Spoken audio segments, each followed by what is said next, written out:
Il y a 80 ans tout juste, 500 000 Espagnols fuyant le régime franquiste se pressaient à la frontière française. Transportés de camp en camp, cette population déboussolée se dispersera peu à peu dans le pays. José Santos Ducerre, fils d'exilés, se souvient.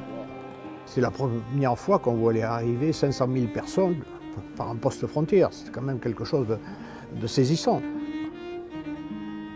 J'étais tout petit. C'était, on ne joue pas avec celui-là, c'est le fils des Espagnols.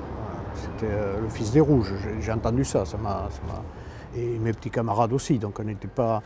Mais c'est très vite passé. Longtemps, l'Espagne et ses ressortissants bénéficieront de cette image négative.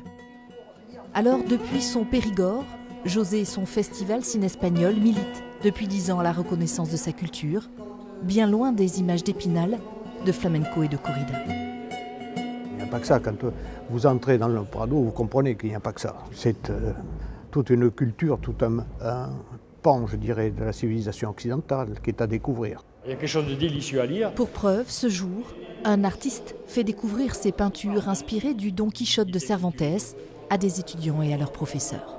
Évidemment qu'il y a une richesse et littérature espagnole et hispanique, parce que nous traitons aussi de nombreux auteurs latino-américains. Ça fait toute une masse de connaissances, d'ouverture possible et de richesse. Le programme Cinespagnol se veut hétéroclite. Cinéma, exposition, rencontres avec des auteurs littéraires, un condensé d'Espagne aussi appétissant que ces oranges offertes à chaque fin de visite.